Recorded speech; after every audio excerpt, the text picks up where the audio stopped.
Hey guys, what is up? It is Bibzuda7 here again, and welcome to another RuneScape 3 vlog here today. In this video, I'm going to be going over this week's patch notes, I guess. No update this week. I usually say update, but we just got the patch notes here and the continuation of the current event, which is the Summer Escape. And there's really not going to be a whole lot to show on the screen today, so I'm just going to be doing the fire making here at the Max Guild and talking about my thoughts on the things that were released. So in case you forgot, this week is the Combat and Slayer week for the Summer Escape event.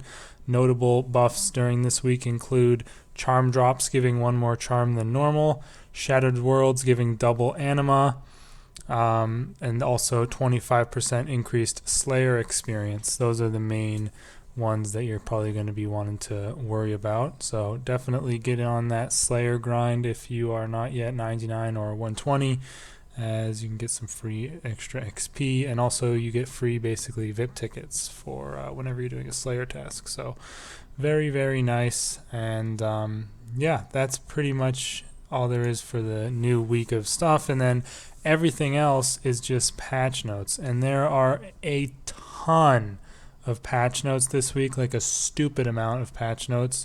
And trust me, I read through every single one of these patch notes, and there were honestly very few that were even worth mentioning. So I'm gonna try and scroll through quickly and go over what was changed, like that was maybe worth mentioning, but there was just so much fluff garbage that in there that's not really worth mentioning. But however, it is notable. Obviously, they were planning on releasing or however you want to call it, removing the sigil slot this week, but due to the fact that they needed to make some changes for GCD and stuff like that, they've pushed it back. So we're not sure when that's coming, but you'd assume either next week or the week after that. I guess just depends on how long it takes them to test the changes that they had to make, but that is still coming. It was just delayed a bit from this week. But anyways, moving on here, there's a couple of things for Anachronia. They've added a couple more quick chats, so you can now quick chat your agility laps, how many you've done, and how fast your fastest lap was. You can do how much base camp resources you have for the different types. You can do how much tiers of each building you've built. You can do how many hunter marks you have, and you can also quick chat the total number of big game hunter dinosaurs that you've done. So you can now do that. I've successfully tracked and defeated X amount of big game dinosaurs, where previously you could only do individual ones, which I like that one a lot. That's a nice new quick chat to have.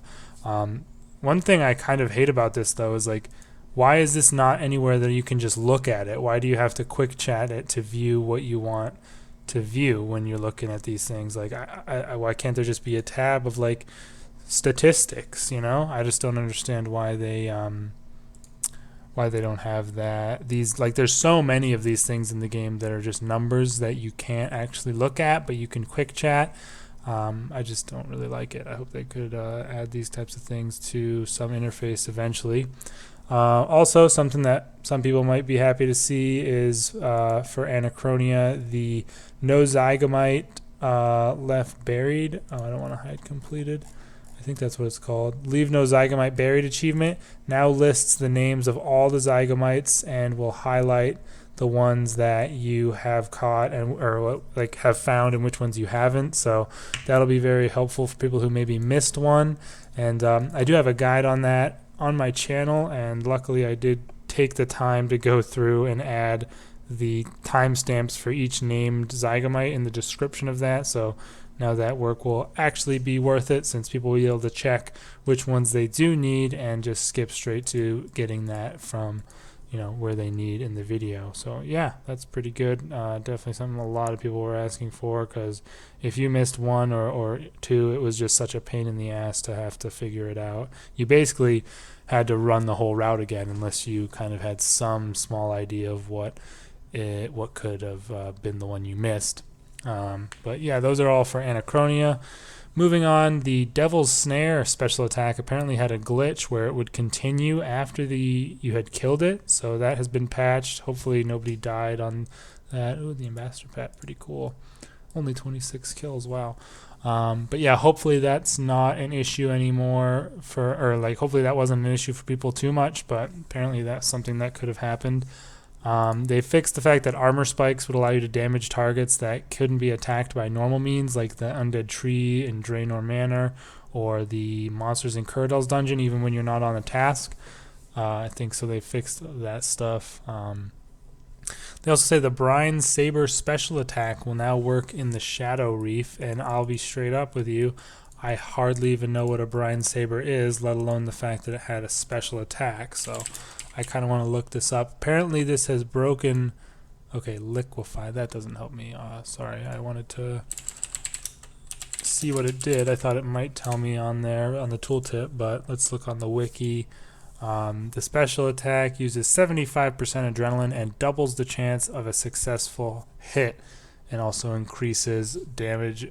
It also increases your stats proportional to the damage dealt. So it's pretty much just a useless change. I don't know why they would have made this, because it's a tier 40 weapon and it can only be used underwater. Very interesting. 75% adrenaline to use. And apparently this broke something to do with like presets within the dungeon. I'm not sure exactly what broke, but people are raging about it on Reddit. And yeah, so they made this dumb change and broke actually important stuff by doing so. So that's great.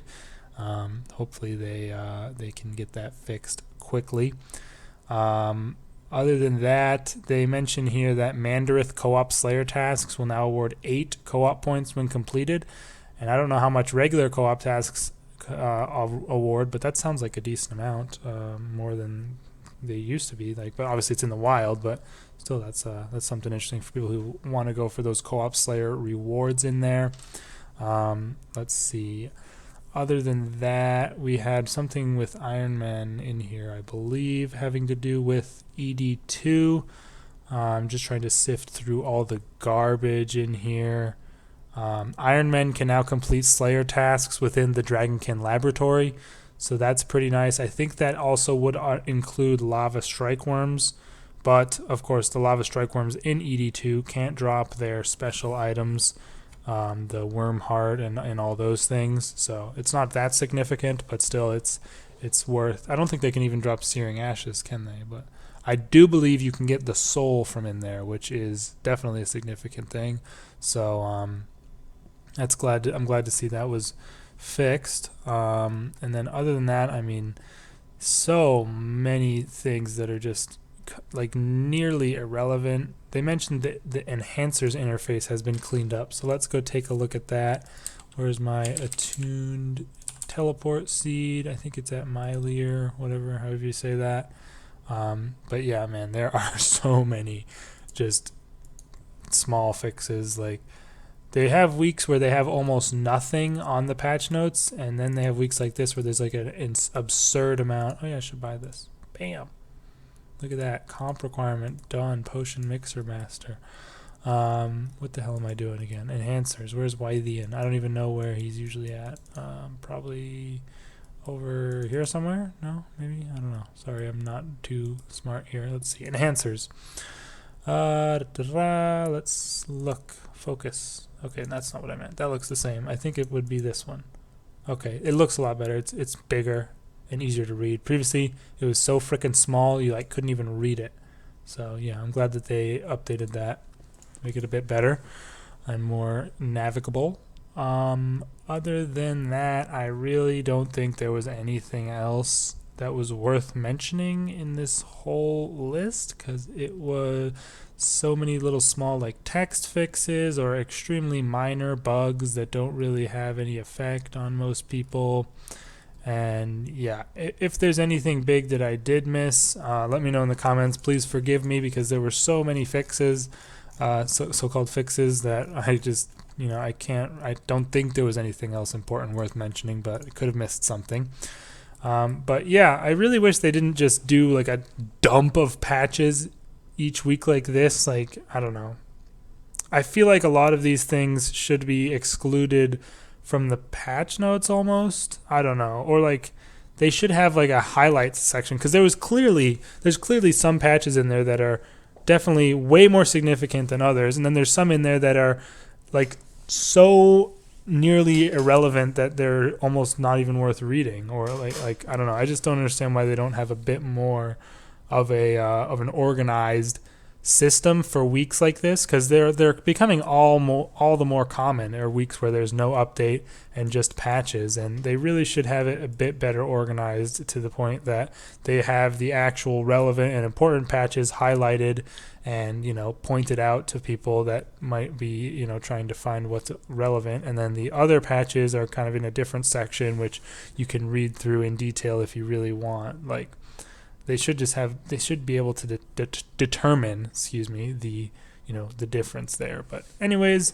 that's enough of my rambling for today. I hope you guys did enjoy this video, although it wasn't that exciting. You guys can let me know your thoughts down in the comments below on the various little fixes that were in this week. What are you going to be doing for the summer escape week? Grinding out some Slayer or what? And yeah, other than that, I will see you guys in the next video. You can check out, I uploaded my Hardcore Iron Man progress video yesterday. Also had a top 5 worst bosses list that I uploaded last week. Might be working on another top 5 at some point. Just not sure what I want to do just yet. So if you have any suggestions, be sure to comment them down in the comments section.